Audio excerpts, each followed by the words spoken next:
నమస్తే, welcome to Raj news. Allah Rakha Rahman, షార్ట్కట్లో AR Rahman. 1990s దేశాన్ని మాటకొస్తే ప్రపంచాన్ని ఊపిన మ్యూజిక్ డైరెక్టర్.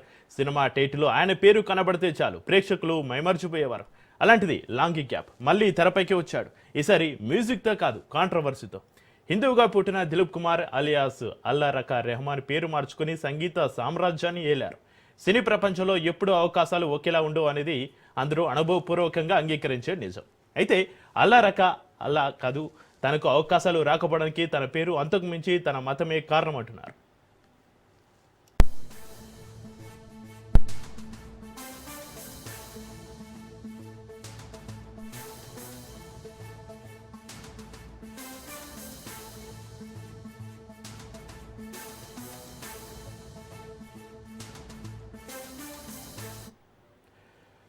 సినీ ప్రపంచంలో పేరు ప్రఖ్యాతులు ఆస్తులు సంపాదించిన రెహమాన్ ఆస్కర్ అవార్డును సొంతం చేసుకున్నారు. అన్ని అనుభవించిన ఏఆర్ రెహమాన్ ఇప్పుడు తనలోని మత కోణం ఆలోచనలు తెరపైకి ఎందుకు తీసుకొస్తున్నాడనే చర్చ సినీ ఇండస్ట్రీలోనే కాదు, అన్ని వర్గాలను చర్చకు దారితీస్తుంది.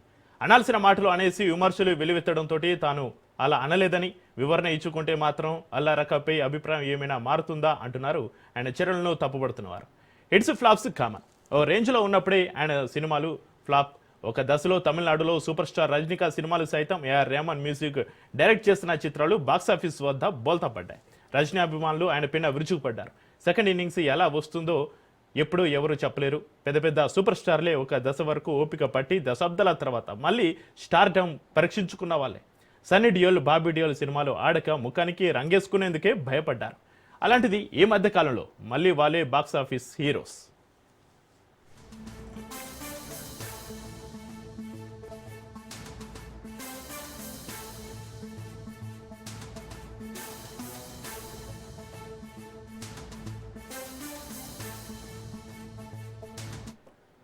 ఏఆర్ రెహమాన్ అయితే ఓపిక పట్టాలి, లేదంటే ఫీల్డ్ నుంచి తప్పుకోవాలి. అంతేగాని చిత్రసీమలో మత కోణాన్ని తనకు అనుకూలంగా మార్చుకునే పద్ధతి బాగోలేదని హిందూ సంఘాలు అంటున్నాయి. మతపరంగా చూస్తే సల్మాన్ ఖాన్, షారూఖ్ ఖాన్, ఆమిర్ ఖాన్ ఇప్పటికీ స్టార్ హీరోలే. పవర్ పాయింట్ చేంజ్ కావడంతో తనకు సినిమా అవకాశాలు తగ్గాయని మతం మారిన ఏఆర్ రెహమాన్ అంటుంటే, ముస్లిం పుట్టిన కాంతరం ఎప్పుడు ఆ మాట అనలేదు కదా అనేది హిందూ సంఘాల వాదన. మతానికి రెహమాన్ నోట ఆ మాట ఎందుకు వచ్చింది?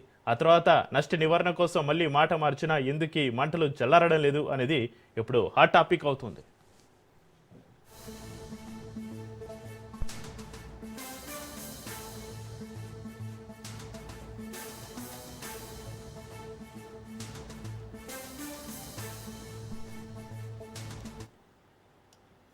అవకాశాలు రాకపోవడంతో రెహమాన్ ఫ్రస్ట్రేషన్లో ఉన్నాడా, ఫ్రస్ట్రేషన్లో రెహమాన్ విచక్షణ కోల్పోయాడా అనే అంశాలపైన మరింత సమాచారాన్ని మా ఇన్పుట్ ఎడిటర్ శ్రీకాంత్ లైవ్లో అందిస్తారు. Over to you Srikanth.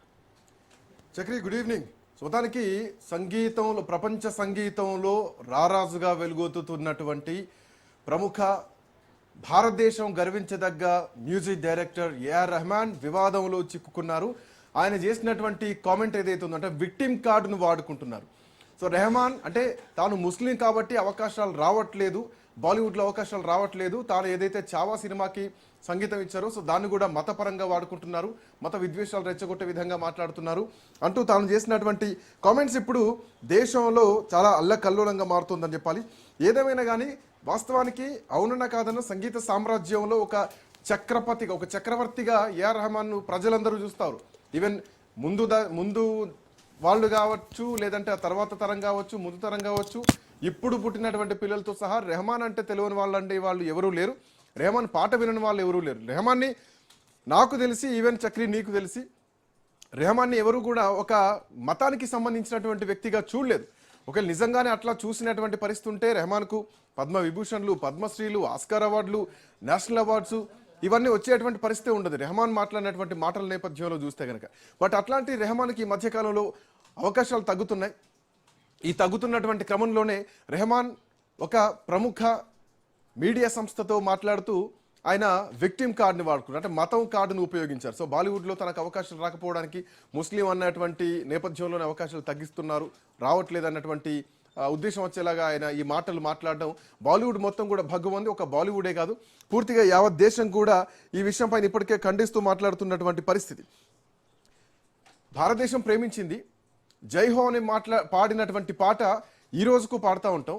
Vande Mataram అనే పాట అంటే ఒరిజినల్ వందే మాతరం కంటే కూడా ఏఆర్ రెహమాన్ కంపోజ్ చేసినటువంటి దేశంలో ఉన్నటువంటి ప్రముఖ గాయకులందరినీ ఒక ఫ్రేమ్లోకి తీసుకొచ్చి ఆయన వందే మాతరం అని చెప్పేసి పాడినటువంటి పాట ఏదైతే ఉందో ఆ పాట ప్రతి జెండా వందనానికి అంటే రిపబ్లిక్ డేకి అటు ఆగస్ట్ 15కి ఈ రెండింటికి ఎక్కువగా వాడుతూ ఉంటాం. ఒకవేళ భారతదేశం ఏ కప్పు కొట్టినా కానీ క్రికెట్లో కానీ లేదంటే సాకర్లో కానీ హాకీలో కానీ ఎట్లాంటి కప్పు కొట్టినా కానీ రెహమాన్ పాటనే ప్రధానంగా ఉంటుంది.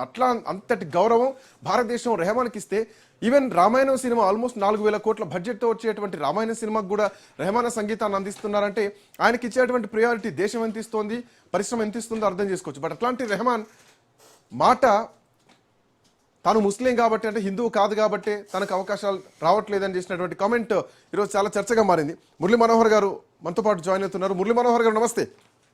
నమస్తే అండి. నమస్తే. ఏఆర్ రెహమాన్ కు పేరు ఇచ్చింది భారతదేశం, కీర్తి ప్రతిష్టలు ఇచ్చింది, డబ్బులు ఇచ్చింది, ఆస్కార్ స్థాయికి వెళ్లేంతటువంటి సపోర్ట్ ఇచ్చింది, పద్మ విభూషణ్లు ఇచ్చింది, పద్మశ్రీలు ఇచ్చింది, 15 ఫిల్మ్ఫేర్ అవార్డులు ఇచ్చింది. సో ఇదంతా కూడా భారతదేశం ఇచ్చింది, భారతదేశ ప్రజలు ఆయన అభిమానులు ఇచ్చింది. ఈవెన్ ఇప్పటికీ రెహమాన్ ఒకవేళ కన్సర్ట్ చేస్తే టికెట్ల కోసం కొట్లాడుకునేటువంటి పరిస్థితి ఉంటుంది. అట్లాంటి రెహమాన్ ఈ వ్యాఖ్యలు ఎట్లా చూడొచ్చు? ఇంకా కొన్ని ఎగ్జాంపుల్స్ కూడా మనం మాట్లాడదాం. బట్ ఇది భారతదేశ చలనచిత్ర పరిశ్రమలో చెరగని ముద్ర వేసి ప్రజల గుండెల్లో నిలిచిపోయినటువంటి రెహమాన్ ఈరోజు ఆ గుండెల్ని బాధ పెడుతూ మాట్లాడినటువంటి మాట ఎట్లా చూస్తున్నారు? రెహమాన్ చాలా గొప్ప సంగీత దర్శకుడు. నేను ఆయనను అభిమానిస్తాను. నాలాంటి వాళ్ళందరము మనం అభిమానిస్తాం. ముఖ్యంగా ఆయన యొక్క వందే మాతరము, రోజా లాంటి సినిమాలు ఎప్పటికీ మదిలో ఉండిపోతాయి అంతే. ఇంకొక పాట వందే మాతరము, పాతతరం వందే మాత్రం నాకు తెలుసు కానీ అది కూడా ఇప్పుడు పాడలేకపోతున్నా. ఆయన వందే మాత్రమే చాలా బాగా అనిపిస్తుంది, గుండెకు అద్దుకుంటుంది ఇప్పటికి కూడా. ఈవెన్ చెక్కిదే అనే పాట ప్రతిసారి ప్రతి సందర్భంలో వాడతాం. ఎస్, అందుకని ఇప్పుడు ఈ మాట అనేసి డిస్టర్బ్ చేశాడు ఆయన. మొత్తం ఈ జాతిని డిస్టర్బ్ చేశాడు. మా మనోభావాలను ఎంత డిస్టర్బ్ చేశాడంటే మామూలుగా కాదు. ఏదో ప్రేమించే అబ్బాయి చిన్న బేబీని ఎత్తుకుంటే వాడంటే అల్లారు ముద్దుగా ఉంటాడు, పైన ఏదైనా మలము అది చేసినా ఏమనిపించదు తల్లిదండ్రులకు. కానీ ఒక పెద్దోడిని నేను ప్రేమిస్తే, పెద్ద అయ్యాక ప్రేమిస్తే అటువంటి పనులు చేస్తే ఎట్లుంటుందో అట్లుంది ఇప్పుడు ఇది. నా మీద అది వాడిని ప్రేమిస్తుంటే, వాడు ఇష్టపడిని దగ్గర తీసుకుంటుంటే ఇట్లా మాట్లాడేసరికి ఏమనుకోవాలి? కమ్యూనిటీ హ్యాండ్ లో, కమ్యూనిటీ యొక్క చేతుల్లోకి వెళ్ళి పప్పెట్ గా మారాడా రెహమాన్ అని. ఎందుకంటే ఈ దేశంలో చరిత్ర అంతా అదే చెప్తుంది. ఎంతో ఎంతో అనుకువతో ఉండి ప్రజల మధ్య స్టార్డమ్ వచ్చేంత వరకు ఎదిగినటువంటి చాలా మంది ఈ కమ్యూనిటీ లీడర్లు ఇలాగే బిహేవ్ చేశారు. నేను జనరలైజ్ చేసి చెప్తున్నా. తమకు పేరు ప్రతిష్టలు వచ్చేంత వరకేమో ఇంకా ఏది ఎదురు లేదు, అందరూ ఆహా ఓహో అన్నంత కాలం ఏమీ లేదు. కానీ పద్మశ్రీలు, పద్మభూషణ్లు, పెద్ద పెద్ద అవార్డులు వచ్చేసి ఇంకొకసారి స్టార్డమ్ వచ్చేసాక ఎందుకో నాలుక వక్రమైపోతుంటది. మీరన్న మురళీ మనోహర్ గారు, మీరన్న మాటకు నేను ఒక ఉదాహరణ చెప్తా. అందుకని స్టార్డమ్ వచ్చిన తర్వాత వీళ్ళు ఎందుకు ఇట్లాంటి కామెంట్స్ చేస్తారు, ఇట్లాంటి విక్టిమ్ కార్డ్ని ఎందుకు వాడుతూ ఉంటారు? మోరోవర్ వీళ్ళు ఆ దేశం అప్పటి వరకు ఎంతో ఇస్తుంది, బట్ వీళ్ళు దేశానికి ఏమి ఇస్తున్నారు అన్నదే ఈ రోజు ఈ మాటల్లో కనిపిస్తోంది. ఉస్మాన్ ఖ్వాజా పాకిస్తాన్ లో జన్మించినటువంటి వ్యక్తి. ఆస్ట్రేలియా క్రికెట్ లో అసలు ఫస్ట్ ముస్లిం వ్యక్తి ఆయన, ఆడినటువంటి వ్యక్తి. ఆయన కూడా బయటకు వచ్చి, అంటే ఆయన ఆట తీరు బాగాలేకనో లేదంటే రకరకాల కారణాలు అయి ఉండొచ్చు, ఆయన కూడా బయటకు వచ్చి నేను ముస్లింని కాబట్టే నా మీద ఇట్లాంటి విమర్శలు చేస్తున్నారని చెప్పేసి ఆస్ట్రేలియా క్రికెట్ను ఇబ్బంది పెడుతూ వాళ్ళ మీద ఆరోపణలు చేస్తూ ఆయన రిటైర్మెంట్ తీసుకున్నటువంటి పరిస్థితి. అంటే వీళ్ళు వైభవంగా ఉన్నంత కాలం ఇవన్నీ గుర్తురావు. ఎప్పుడైతే వాళ్ళ మీద విమర్శలు స్టార్ట్ అవుతాయో ఆ రోజు వాళ్ళు ఇట్లాంటి కామెంట్స్ చేస్తూ ఉంటారు. సో మీరు అన్న మాటకు నాకు ఉస్మాన్ ఖ్వాజా క్రికెటర్ ఇష్యూ కూడా కనిపిస్తుంది సేమ్ టు సేమ్. పక్కా మీరు అజహరుద్దీన్ ఎవరు? మన దేశం ఎత్తుకోలేదు, తల పైన పెట్టుకున్నాం మనం. మన తల పైన పెట్టి మోసుకున్నాం. కెప్టెన్ గా ఆయన కొడుతూ ఉంటే మనం విజిల్ కొట్టాం, ఆయనకు చప్పట్లు కొట్టాం, పిచ్చెత్తిపోయాం. ఇంతగా ఆదరిస్తే ఆయనకు ఏవో కేసుల్లో ఇరుక్కున్నాడు, ఎలా ఇరుక్కున్నాడో మనకు తెలియదు. మనం అభిమానులుగా మనకి ఏ విషయం తెలియదు. ముస్లిం అయినందుకే నన్ను కేసుల్లో ఇరికిస్తున్నారు అంటే ఎంత దారుణంగా ఉంటది. నా దేశాన్ని నువ్వు అట్లా అంటే, నా దేశమే కదా నేను ఎత్తుకున్నాను, నిన్ను ప్రపంచానికి చూయించింది, నువ్వు అట్లాంటి మాటలు మాట్లాడితే ఎట్లా అనిపిస్తుంది? అందుకే నేను ఏమంటున్నానంటే కమ్యూనిటీ బాధ్యత ఇది. ఇలాంటి వాళ్ళను మీరు పర్వర్ట్ కాకుండా చూస్తూ మీరే తయారు చేస్తున్నారా అట్లా అని నేను మాట్లాడుతున్నాను. ఇది కమ్యూనిటీ బాధ్యత తీసుకోవాలి. అప్పటి వరకు ప్రేమించిన వ్యక్తులను ఓ జాత్యాహంకారం లాగా వాళ్ళు చిత్రీకరిస్తూ మాట్లాడుతున్నారు. వాళ్ళకి అవకాశాలు తగ్గేసరికి, వాళ్ళ మీద విమర్శలు వచ్చేసరికి ఈ కార్డును బయట పెడుతున్నారు. మరొకటి విషయం అండి, మీరు ఉన్నది కాంపిటేటివ్ యుగంలో. సినిమా ప్రపంచం అనేది డబ్బుతో నడుస్తుందండి. నేను నా పర్ఫార్మెన్స్ నేను చేయలేకపోయినా నన్ను చూడాలి, నా పాట వినాలి, నా మాట వినాలి అని మీరు భరించాలి అంటే కుదరదండి. నేను ఎన్టీఆర్ కుమారుడినైనా నన్ను భరించలేరు ప్రేక్షకులు. ఎందుకు అని అంటే అంతే, నాలో కళ ఉంటేనే ఎంజాయ్ చేస్తారు, నేను తప్పకుండా ఇది చేస్తాను. కనుక మీరు మారుతున్న కాలంతో ఎప్పుడైనా కూడా మీరు కమ్యూనిటీ విషయాన్ని తీసుకొచ్చారు, కమ్యూనల్ కలర్ వేస్తున్నారు. కమ్యూనల్ కాదు కావాల్సింది ఇప్పుడు కాంపిటీషన్. చూడండి, మీరు కాంపిటీషన్ లో ఎగ్జిస్ట్ కాలేకపోతున్నారా? తరాలు మారుతున్నాయి కదా, మనుషులు మారుతున్నారు కదా, మనుషుల అభిరుచులు మారుతున్నాయి కదా. కనుక యువత యొక్క కోరికలు మారుతున్నాయి కదా, యువత యొక్క ట్రెండ్ మారుతుంది కదా. మరి మారుతూ ఉన్నప్పుడు మీరు మీ సంగీతాన్ని కూడా మీరు ఏదైనా మార్చుకుంటే సెకండ్ ఇన్నింగ్స్ అంటాం. సెకండ్ ఇన్నింగ్స్ అందరికీ సాధ్యం కాదు. కొందరు రజనీకాంత్ లాంటి వాళ్ళకు వీళ్ళకు సెకండ్ ఇన్నింగ్స్ కాదు, థర్డ్ ఇన్నింగ్స్ అయినా వాళ్ళకి. ఇక్కడ ఇంకొక పాయింట్, మీరు సెకండ్ ఇన్నింగ్స్ అన్నారు కాబట్టి మొన్నటికి మొన్న రోహిత్ శర్మ మీద, విరాట్ కోహ్లీ మీద కూడా కామెంట్లు వచ్చినాయి. ఇక వీళ్ళు రిటైర్మెంట్ తీసుకోవాల్సిందే, ఆట తీరు తగ్గింది, వీళ్ళ పర్ఫార్మెన్స్ తగ్గింది, పూర్ ప్రాక్టీస్ నడుస్తోంది, పూర్ పర్ఫార్మెన్స్ నడుస్తోందని. అట్లాంటి వాళ్ళే ఈ రోజు నిలుచున్నారు. మళ్ళీ నెక్స్ట్ వరల్డ్ కప్ కూడా ఆడతామని చెప్పేసి ప్రూవ్ చేసుకున్నటువంటి పరిస్థితి. 2.0 చాలా మందికి అవకాశం వస్తుంది, ఆ టైం తీసుకొచ్చుకోవాలి. మరోవర్ రెహమాన్ విషయంలో క్రియేటివిటీ తగ్గింది, ఎక్కువ కాస్ట్ చార్జ్ చేస్తారు అన్న కామెంట్లు ఉన్నాయి.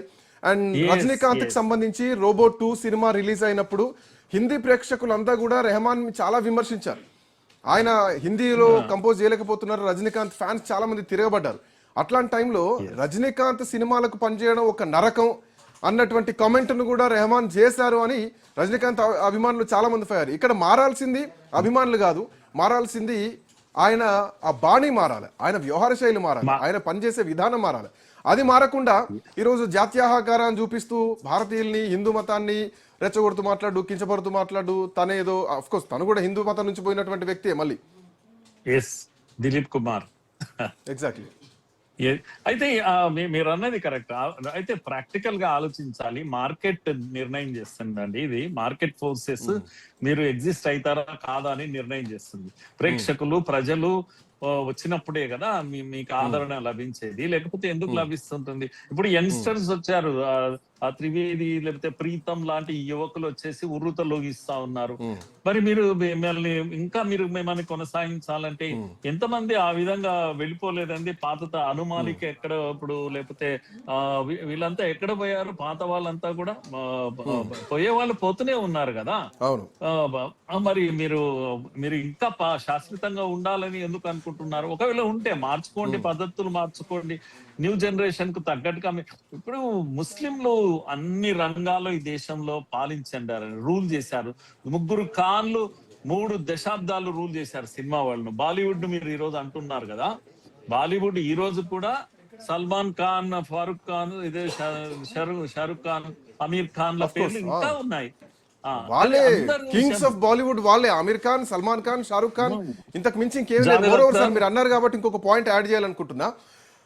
Atif Aslam I think so పేరు, పాకిస్తానీ సింగర్, భారతదేశంలో పాటలు పాడి ఆయన ఇక్కడ ఒక స్టార్ అయినటువంటి వ్యక్తి. అట్లాంటి పాటలను కూడా భారతదేశం ఆదరించింది. భారతీయుడు ఎంజాయ్ చేయలేదా ఈ దేశం? తలనెత్తుకోలేదా? అరే ఎవరు ఏ దేశం అని చూడడం లేదు, ఏ మతం అని చూడడం లేదండి. ఒక్క విషయం నేను చెప్తున్నా, భారతీయులు కల్మషం లేని వాళ్ళు ఏది చూడరు. నీ రంగు, రుచి, వాసన ఏది తెలియదు. నీ మ్యూజిక్ లో దమ్ముంటే దాన్ని ఎత్తుకుంటారు, లేకపోతే ఎత్తుకోరు. ఒక్కొక్కసారి అలాగే పర్ఫామ్ చేస్తే బండకు కూడా కొడతారు. క్రికెటర్స్ నే బండకు కొట్టారు. పోరా బాబు, ఇంకా ఎన్ని రోజులు ఆడతావు, టుక్కు అని ఏం ఆడతావు అని చెప్పేసి ఎవరిని ఎత్తుకున్నారో వాళ్ళనే బండకు కొట్టారు. ఇది మార్కెట్ నడుపుతుంది. మార్కెట్ డిమాండ్ ప్రకారం నడుస్తుంది తప్పితే మీ ఇష్టాలు ఒకసారి మీరు పడిపోతుంటే వెంటనే మీకు లేనివన్నీ గుర్తొస్తుంటాయి. అసలు నేనేమంటున్నాను, ఈయన పైన చేసేటువంటి పెద్ద ఆరోపణలో కంగన ఏం చెప్పిందండి? ఎమర్జెన్సీ సినిమా ఆమెది, అద్భుతంగా ఎమర్జెన్సీ పైన సినిమా అవును, తీస్తే అవును. ఆమెకు అపాయింట్మెంట్ ఇవ్వలేదు ఈయన. ఆ అదొక సినిమా ప్రాపగండా story అన్నారన్న కామెంట్ చెప్పడానికి- కూడా రెహమాన్ చేశారంట. కాదు ఆయనకు అపాయింట్మెంట్ ఇవ్వలేదు. పైగా నేను ఇటువంటి దీనికి ఆయన పొలిటిసైజ్ అయ్యాడు. ఆమె ఏమన్నదంటే మీరు స్టోరీ వినండి తర్వాత నో అనండి అని. నో అనే స్టోరీ వినలేదు. పైగా పిచ్చి పిచ్చి కామెంట్లు అన్ని చేశాడు. వాళ్ళ మదర్ ఈ రోజు కూడా వెరీ పాపులర్ వీడియోలు ఉన్నాయి, మీరు కావాలంటే చూడొచ్చు. ఆమె ఎవరైతే డైరెక్టర్లు అవమానించబడ్డారో ఇంటికి వెళ్ళి నీ నుదుటిన అది ఇది బొట్టు తొలగించి లోపలికి రండి అని చెప్పింది ఆమె. ఎంతో మందిని చెప్పింది, అట్లా ఒక్కరిని కాదు. ఇది వాళ్ళ ఇంట్లో సమస్యలు ఉన్నాయి, ఆయన దగ్గర సమస్యలు ఉన్నాయి, మతం సమస్యలు ఆయనకున్నాయి, దేశ ప్రజలకు లేవు అసలు. ఇవన్నీ అంటే మీరు పక్కన వాస్తవానికి పెట్టి సార్ మీరన్న గతంలో అజారుద్దీన్ విషయం కానీ, ఇందాక నేను ఖ్వాజా విషయం చెప్పినటువంటి అంశం కానీ, of course Australia, even Pakistani సింగర్ల పాటలు కూడా భారతదేశం ఆదరించింది. మనం కల్మషం లేవు, లౌక్యంగా ఉండేటువంటి వ్యక్తులం. అండ్ దీంతో పాటు ఇందాక మీరు కంగనా రనౌత్ విషయంలో కూడా కంగనా రనౌత్ కొన్ని కామెంట్ చేసింది, వాళ్ళ అమ్మ బొట్టు తీసేసి రమ్మంటుంది. చాలా సెన్సిటివ్ అంశాలు ఇవి, చాలా సున్నితమైనటువంటి విషయాలు. కంగనా రనౌత్ కూడా ఒక్కొక్క మాట ఇది గతంలో బయటకు వచ్చింది. రామ జన్మభూమి రామ మందిరం ఓపెనింగ్ టైంలో మసాబా అని ఒక డిజైనర్, ఒక ఆవిడ చీర డిజైన్ చేస్తే ఆ డిజైన్ చేసినటువంటి చీరను కట్టుకోవద్దని చెప్పండి రామ మందిరం ఓపెనింగ్ టైంలో. ఒకవేళ కట్టుకున్నా కానీ నన్ను ట్యాగ్ చేయొద్దని చెప్పండి అని చెప్పేసి ఆ మహిళ డిజైనర్ ఎవరైతే ఉన్నారో ఆమె చేసినటువంటి కామెంట్. అంటే ఆమె చీర రాముడికి రామ మందిరం కోసం ఆమె చీరను వాడడం ఇష్టం లేదు. కాకపోతే హిందువుల నుంచి వచ్చేటువంటి డబ్బులా, లేదంటే ఈ డిజైన్ హిందువులకు చేసేటువంటి డిజైన్లా వాటి నుంచి వచ్చే డబ్బులా కావాలి అంటే హిందువులు చూసేటువంటి అసలు హిందువుల కాన్సెప్టే లేదు ఎక్కడ, వీళ్ళు క్రియేట్ చేస్తున్నారు. భారతీయులు ఆదరించారు హీరోలను, హీరోయిన్లను, భారతీయులు ఆదరించారు ఈ సింగర్లని, ఎక్కడా ముస్లిం అన్నటువంటి జోరన్లో చూడలేదు. అలా చూస్తే సల్మాన్ ఖాన్ను, షారుఖ్ ఖాన్ను, ఆమీర్ ఖాన్లను కూడా యాక్సెప్ట్ చేసేటువంటి పరిస్థితి ఉండదు. ఇంకా పాకిస్తాన్ సింగర్ని మనం ఆదరించినటువంటి ఇంతకు మించినటువంటి భారతీయుల ప్రేమాభిమానుల గురించి ప్రత్యేకంగా చెప్పాల్సింది ఏం లేదు. బట్ ఇక్కడ ఎందుకు వీళ్ళ వ్యవహారం, వీళ్లకు చేతగాక, వీళ్ళకు క్రియేటివిటీ లేక ఈ కార్డుని ఎందుకు వాడుతున్నారు అన్నదే ప్రశ్న. అదే నో ఒక్క విషయం, నేను వీళ్ళేమో కమ్యూనల్ కార్డు వాడుతూ ఉన్నారు, దేశ ప్రజలను అవమానిస్తున్నారు. నా బాధ అంతా ఏంటంటే, మీరు భారతీయ జనతా పార్టీనో లేకపోతే ఇంకేదో పార్టీని ఏదైనా కామెంట్ చేయాలనుకుంటే చేయండి దయచేసి. మీరు నాకేం ఇబ్బంది లేదు, పాలిటిక్స్ మాకేం పని లేదు, ఆ పాలిటిక్స్ తో మాకు అవసరం లేదు. కానీ ఈ ప్రజలను ఎందుకు నిందిస్తారు అని, మీరు బాలీవుడ్ లో వచ్చినాయి, పవర్ మారడం వల్ల వచ్చింది, ఏదైనా ఉంటాయి పాలిటిక్స్ వచ్చినాయని మీరు పాలిటిక్స్ ప్లే చేస్తున్నారు కదా. మేమైతే ప్లేన్ గానే ఉన్నాం. మిమ్మల్ని గుర్తు పెట్టుకోండి, మీ సంగీతం బాగున్నప్పుడు మెచ్చుకున్నాం, బాగా లేనప్పుడు మాకు నచ్చినప్పుడు రిజెక్ట్ కూడా చేశాం. రెండింటికి మాకు ఆ రైట్ ఉంటుంది దేశ ప్రజలుగా. ముఖ్యంగా మెజారిటీ ప్రజలు ఎవరండి? హిందువులు. ఈ దేశంలో ఉన్న హిందువులకు ఒక క్యారెక్టర్ ఏముంటుందంటే ప్రతిభను ఆరాధిస్తారు, దేవుళ్ళని చేసి కొలుస్తారు మిమ్మల్ని. ప్రతిభ అనేది అలాంటిది. ఆమె ఖుష్బు లాంటి ఆమెను దేవాలయాలు కట్టారు తమిళనాడు, కనుక ఆమె ముస్లిమే. మరి ప్రతిభ బాగుంటే అలాంటివన్నీ చేస్తుంటారు హిందువులు, బాగలేకపోతే అంతే సీరియస్ గా రిజెక్ట్ కూడా చేస్తారు. ఇది మీరు గుర్తు పెట్టుకోవాల్సినటువంటి విషయం. అలా ఎంతో మందిని రిజెక్ట్ చేశారు, ఎంతో మందిని ఆదరించారు. ఇప్పుడు అను మాలిక్, సోను నిగమ్, లేకపోతే బర్మన్లు, వీళ్ళందరూ ఒకప్పుడు ఉర్రూతలూగించిన వాళ్లే కదా. ఇప్పుడు రిజెక్ట్ కూడా చేస్తున్నారు. ఎందుకంటే అవుట్డేటెడ్ కూడా అవుతారు కదా. మీ వయసు కూడా చాలా ఎక్కువ అయిపోయింది కదా. అసలు నువ్వు చెక్ చేసుకో, నువ్వే అవుట్డేటెడ్ ఒక అవుట్డేటర్ అయ్యింది ఆయన చెక్ చేసుకోవాలి. ఎందుకంటే ఆయన సంగీతం మీద విమర్శలు వస్తున్నాయి, పెద్దగా చెప్పుకోదగ్గ సినిమాలు ఏమి లేవు. అయినా కానీ 4,000 కోట్ల రూపాయల బడ్జెట్ తో వచ్చేటువంటి రామాయణ సినిమాకు పనిచేస్తున్నాడంటే అది గౌరవంగా భావించాలి. ఏది దేశం ఇచ్చినటువంటి గౌరవంగా. నాకు తెలిసి అది ఒక పట్టాభిషేకమే ఆ సినిమాకు పనిచేస్తున్నాడంటే. దాన్ని కూడా కాదని చెప్పారు, అది పట్టాభిషేకం. వాస్తవానికి రెహమాన్ ఎక్కడున్నారు అని అడిగితే రెహమాన్ ప్రతి గెలుపులో ఉంటారు, ప్రతి ఒక్క వ్యక్తి గెలుపులో ఉంటారు. ఎందుకంటే ఆ గెలుపు తర్వాత మనం చూడొచ్చు, ఏ క్రికెట్ మ్యాచ్ గెలిచినా చక్కదే ఇండియా అనే పాటే ప్లే అవుతుంది ప్రతి స్టేడియంలో. అంతటి గౌరవం మనం రెహమాన్కి ఇస్తే రెహమాన్ ఈ కార్డు వాడడం ఇది చాలా దౌర్భాగ్యం, చాలా అవమానకరం, రెహమాన్కే అవమానకరం. 100 కోట్ల భారతీయులను, 140 కోట్ల భారతీయులను అవమానిస్తున్నాడు. ఆయనకు తెలియట్లేదు. అందుకే ఇంత పెద్ద ఎత్తున నిరసన వచ్చింది ఈసారి. ఎన్నడూ రాలేదు, ఏ సినిమా యాక్టర్ కూడా రాలేదు, ఏ డైరెక్టర్ కు రాలేదు ఈయనకు వచ్చినంత వ్యతిరేకత. ఎందుకంటే అంత బాగా ఆదరించారు ఆయన కనుక, అందుకే అందరు కోపం వస్తుంది ప్రజలకు. చెన్నైలో అతి పెద్ద స్టూడియో కట్టాడండి. ఎవ్వరు ఏ మ్యూజిక్ డైరెక్టర్ ఇంతవరకు బాంబేలో కానీ చెన్నైలో కానీ ఇంత పెద్ద స్టూడియో కట్టలేదు. ఆయనకు వచ్చిన డబ్బు ఇదంతా మా దేశ ప్రజలు ఇచ్చినటువంటిది. ఈ ఆదరణ అంటే ఏంది? డబ్బు. మీరు ర్యాక్స్ టు రిచెస్ అంటాం, ర్యాక్స్ టు రిచెస్. మీరు ఏమీ లేని స్థితి నుంచి ఇంత ఉన్నత స్థాయికి, ప్రపంచం అంతా చూసేటువంటి, వెలిగిపోయేటువంటి ఒక స్థాయికి మీరు వచ్చారంటే ఈ భారతీయుల కారణంగా. ఈ భారతీయులను మీరు అనుమానిస్తారా? ఇళయరాజా నీ గురువు, ఆయన నీ గురువు కదా ఇళయరాజా. ఇళయరాజా ఎక్కడ ఉన్నాడు? ఏ స్టూడియోలు కట్టాడు? ఏమి ఆయన మతం ఏంది? ఆయన ఏంటి? ఒక దళితుడు, ఒక నిమ్న వర్గాలని నీ గురువు, స్వయంగా నీకు అక్షరాలు నేర్పించిన వాడు. ఈ రోజు ఆయనకు ఈ ప్రభుత్వం కదా మరి నీకు పద్మభూషణ్ ఇచ్చి కాస్త ఆయనను ఇచ్చేసింది, గౌరవించింది. హాలీవుడ్ వరకు వెళ్ళారంటే భారతీయుల వెన్నుముక లాంటి సపోర్ట్ తోనే కదా హాలీవుడ్ లో మ్యూజిక్ చేశారంటే. ఎస్ మరి అది అంతా మర్చిపోయి అప్పుడే మీరు ఏంది అండర్ వరల్డ్ తో ఎక్కడన్నా కనెక్ట్ అయ్యారా అని నాకు భయం వేస్తుంది ఈ రెహమాన్ యొక్క మాటలను చూస్తే. ఈ గతంలో ఎందుకంటే చాలా మంది ఈ విధంగానే కనెక్ట్ అయ్యారు. ఎక్కడో ఏమో జరిగిపోతుందని ఒక భయం వేస్తూ ఉంటుంది. షారుఖ్ ఖాన్ కూడా అంత గొప్ప యాక్టరు, అమెరికాలో నన్ను రానివ్వలేదు అని ఏమో అన్నారు. ఆ అమీర్ ఖాన్ వైఫ్ అయితే ఇక్కడ మేము కంఫర్ట్ గా లేము, భయంగా ఉన్నాము అని. అంత భయం ఉంటే మరి బంగ్లాదేశ్ లో వెళ్ళండి, పాకిస్తాన్ లో వెళ్ళండి, మీ భద్రత.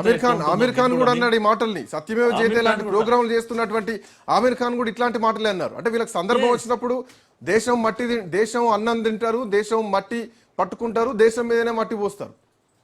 నా బాధ అదే. అందుకే వీళ్ళు, నేను ఏమంటున్నాను అంటే చాలా సింపుల్ గా నమ్రతతో ఉంటారు. బిగినింగ్ లో తమ కెరియర్ ను అద్భుతంగా నిర్మాణం చేసుకుంటారు, ప్రజల ఆదరణ పొందుతారు, అత్యున్నత స్థానాల వరకు అధిరోహిస్తూ ఉంటారు. ప్రజలు కూడా ఆనందిస్తారు కదా మిమ్మల్ని చూసినప్పుడు. ఎందుకు మీరు ఒక్కసారి సెలబ్రిటీ స్థానం రాగానే అలా తన్నేస్తారు ఏంటి? అసలు మిమ్మల్ని ఆదరించిన ప్రజలను మీరు అవమానం పరుస్తారు ఎందుకు? మీరు చేస్తున్నది ప్రభుత్వాన్ని కాదు, మీరు అవమానిస్తున్నది పార్టీలను కాదు, పొలిటికల్ ప్రజల్ని, దేశాన్ని. ఎస్ ఇంత పెద్ద దేశం, ఇంత ప్రజానికం చైనా తప్ప ఇంకెక్కడా లేదు. ఇన్ని కోట్ల మంది మిమ్మల్ని ఇచ్చేసుకున్నారు, దగ్గర తీసుకున్నారు, మిమ్మల్ని ఆదరించారంటే మీరు ఆనందపడాలి. ప్రపంచాన్ని జయించినంతా భారత్ ని జయిస్తే. వీళ్ళ స్టార్డమ్ కోసం దేశాన్ని వాడుకుంటారు, సింపుల్ గా వాడుకుంటారనే మాట్లాడుకుందాం. దీంట్లో ఇక శశబీషాలు ఏం లేవు. వీళ్ళ స్వార్థానికి, వీళ్ళ ఎదుగుదలకు మెట్లుగా దేశాన్ని వాడుకుంటారు. ఆపరేషన్ సింధూర్ లాంటి ఒక పెద్ద ఆపరేషన్ ని భారతదేశం చేస్తే మద్దతుగా వీళ్ళు రావడానికి సోషల్ మీడియా రెస్పాండ్ అయ్యేంత వరకు కూడా వీళ్ళు మద్దతు రారు. ఎందుకు ఇంత కమ్యూనిటీ భావజాలంలోకి, ఇంత పిచ్చిలోకి ఎందుకు వెళ్తారు వీళ్ళు? కమ్యూనిటీ కుట్రలే దీని వెనకాల పనిచేస్తున్నాయని నా అనుమానం. అందుకే ఎందుకంటే గతంలో కూడా హిందీ ఫీల్డ్ లో చాలా పెద్ద పెద్ద ముస్లిం హీరోయిన్లు ఉన్నారు. మీరు దిలీప్ కుమార్ ఉండేవాడు, మనోజ్ కుమార్ ఉండేవాళ్ళు, వాళ్ళంతా హిందువుల పేర్లు కూడా పెట్టుకున్నారు. నేను చదువుతుంటాను సినిమా వీటిని కూడా, నేను ఎక్కువ ఇంట్రెస్ట్ గా చదువుతాను. ఉదాహరణకు దిలీప్ కుమార్ కూడా ఒకప్పుడు ఎవరు ఆమె గొప్ప హిందీ సింగర్ ఉండేది కదా మన దగ్గర, ఆమెతో మాట్లాడుతూ ఒకసారి ఏమన్నారంటే, మీ ఉర్దూ ఇది బాగలేదు, కొద్దిగా మీరు సవరించుకోండి, ఉర్దూ డిక్షన్ అని అంటారు. ఎవరు? లతా మంగేష్కర్ దగ్గర ఆమె పాడుతున్నప్పుడు మీ ఉర్దూ డిక్షన్ బాగలేదు, మీరు సర్దుకోండి అని చెప్పారు అని ఆమె అన్నది. చెప్పాక నేను ఉర్దూ డిక్షన్ నేను సర్దుకున్నాను, 2 నెలల్లో ప్రాక్టీస్ చేసి నేను సర్దుకున్నాను. కానీ ప్రత్యేకంగా నా ఉర్దూ తప్పులని ఎత్తి చూపే ప్రయత్నం దిలీప్ కుమార్ చేసినప్పుడు నాకు బాగా అనిపించలేదు. ఎందుకు అంటే వీళ్ళు భాష విషయంలో కూడా అట్లాగే ఉంటారంట. తమ భాష అదేదో ఉర్దూ అంటే తమ భాష, ముస్లింల భాష అన్నట్టుగా ఫీల్ అవుతారు. నేను ఎన్నడూ అడగలేదు ఆయనను. సంస్కృత్ పదాలు మారినప్పుడు ఆయన యొక్క డిక్షన్ పూర్తిగా విరుద్ధంగా ఉంటుంది, తప్పులు తడకగా ఉండేది. అయినా నేను పెద్ద మనిషి కదా అని నేను ఎన్నడూ అడగలేదు. ఇలాంటివన్నీ నేను చదివాను. వర్గ విభేదాలు అనేటిది ఏ దేశంలోనే సర్వసాధారణంగా వస్తూ ఉంటాయి. కానీ జాతుల మధ్యలో విభేదాలు వచ్చినప్పుడు మాత్రమే చాలా తీవ్రమైనటువంటి పరిణామాలు ఉంటాయి. సో ఒక దేశం మొత్తం అభిమానించి ఆ దేశం ఈరోజు కీర్తి ప్రతిష్టలు ఇస్తే జాతీయాహంకారం చూపించడం, ఇట్లాంటి విక్టిమ్ కార్డును వాడడం రెహమాన్ విషయంలో మాత్రం ఈ సబబు కాదు. ఈవెన్ భారతదేశం మొత్తం రెస్పాండ్ అవుతుంది. 2 తెలుగు రాష్ట్రాల ప్రజలు కూడా ఈరోజు బాధపడుతున్నారు. రెహమాన్ ఏంది ఇట్లాంటి కామెంట్ చేసిండు, ఆయన గింత దిగజారి చేయాల్సినటువంటి కామెంట్స్ ఏంటి? మోరోవర్ ప్యూర్ ముస్లిం కూడా కాదు ఆయన, హిందూ మతం నుంచి వెళ్ళినటువంటి వ్యక్తి ఈ రోజు హిందూ మతంలో లేరు కాబట్టి, హిందువులు కాదు కాబట్టి ఇట్లాంటి వ్యాఖ్యలు చేస్తున్నారంటే బీజేపీ అంటుంది then come back to Hindu, ghar wapsi వచ్చేసి నీకు అంత ఇబ్బందులు అయితే అప్పుడు కూడా అవకాశాలు రావా చూద్దాం, అప్పుడు కూడా రాకపోతే నీ వైఫల్యం అది, నీ క్రియేటివిటీ వైఫల్యం. అదే మాట్లాడుతుంది బీజేపీ కూడా. ఎస్ బీజేపీ ఆన్సర్ అలాగే ఉంది. అయితే నేను ఏమంటున్నాను, మీరు ఉర్దూ గురించి ఇంతగా ఇది చేస్తున్నారు కదా, ఎందుకు మరి జమ్మూ కాశ్మీర్ లో కశ్మీరీ భాష ఉంటుంది, కశ్మీరీ భాషని చంపారు అక్కడ కూడా. అక్కడ ప్రభుత్వాలు వీళ్ళు అందరూ కలిసి, ఇస్లాం ముస్లింలు ఎక్కువ జనాభా ఉన్నది కనుక అక్కడ ఉర్దూను ప్రోత్సహించారు, కశ్మీర్ని చంపారు. అంతెందుకు మీకు పంజాబీని చంపారు, పాకిస్తాన్ లో ఉన్న పంజాబ్ లో పంజాబీని చంపారు. ఇలా ఎన్ని చెప్పాలండి, ఎన్ని భాషలను చంపారు ఇవి? మిమ్మల్ని అడిగారు ఎవరైనా? ఎందుకు ఈ ఫెనటిజం, ఈ పిడివాదాన్ని వదులుకొని ఒక భారతీయుడిగా ఎందుకు ఎదగరు అని నేను అంటున్నాను. ఎంతసేపు ఇంకా గతంలో గుల్షన్ కుమార్ ను కూడా చంపేశారు. ఎన్ని చేశారు ఇవన్నీ. కానీ దానికి విరుద్ధంగా భారత్ ఎప్పుడు కూడా ప్రతిభను ఆరాధించింది, ప్రతిభను దగ్గర తీసుకున్నది. అదనాన్ పాకిస్తాన్ నుంచి వచ్చిన ఆయనలో ఉన్న ప్రతిభను మనం ఎత్తుకున్నామండి. ఇంత గొప్ప దేశం ఇది. కనుక ఇది ప్రజలందరూ ఇప్పుడు ఆలోచిస్తున్నారు, సమయం వచ్చేసింది. అప్పట్లో లేరు భారతీయులు కూడా. Right sir, thank you Murali Manohar garu, thanks for joining. So దానికి ఏఆర్ రెహమాన్ చేసినటువంటి కామెంట్స్ ఈరోజు భారతదేశం మొత్తం కూడా బాధపడుతున్నటువంటి కామెంట్స్. ఎందుకంటే ఏఆర్ రెహమాన్కు ఫిల్మ్ఫేర్ అవార్డ్స్, ఏఆర్ రెహమాన్కు జాతీయ స్థాయి పురస్కారాలు, ఏఆర్ రెహమాన్కు పద్మ విభూషణ్, ఏఆర్ రెహమాన్కు పద్మశ్రీ, ఏఆర్ రెహమాన్ కూతురు స్విట్జర్లాండ్ చదువుతోంది, ఏఆర్ రెహమాన్ అన్ని ఆయనకు కావాల్సిన ఏం కావాలో అన్నీ ఇవ్వడం జరిగింది. రాబోయే రోజుల్లో రామాయణం లాంటి సినిమాకు సంగీత దర్శకుడు అవకాశం కూడా ఆయనకే ఇచ్చింది భారతదేశం సినీ ఇండస్ట్రీ. అట్లాంటి రెహమాన్ ఈరోజు తాను హిందువును కాబట్టి తనకు అవకాశాలు తగ్గాయని మాట్లాడడం దౌర్భాగ్యం, బాధాకరం. ఇది రెహమాన్ ఆత్మ పరిశీలన చేసుకొని కామెంట్ చేసినా కానీ రెహమాన్కి మద్దతుగా ఈరోజు తన కూతుర్లు కానీ లేదంటే ఇంకొంతమంది సంగీత దర్శకులు అవమానించకండి, విమర్శించండి అని చేసినటువంటి కామెంట్స్ కూడా తనకు మద్దతుగా కొంతమంది రచయితలు మాట్లాడుతున్నారు. బట్ అయినా కానీ రెహమాన్ ఈ విషయంలో ఖచ్చితంగా క్షమాపణలు చెప్పారు. బట్ ఈ మాట మాత్రం చరిత్రలో నిలిచిపోయేటువంటి మాట. దేశం నీకు ఎంత ఇస్తే నువ్వు దేశానికి ఏమి ఇచ్చావు, ఇదే ప్రశ్న. That's all for now. Next updates continue అవుతాయి. Keep watching.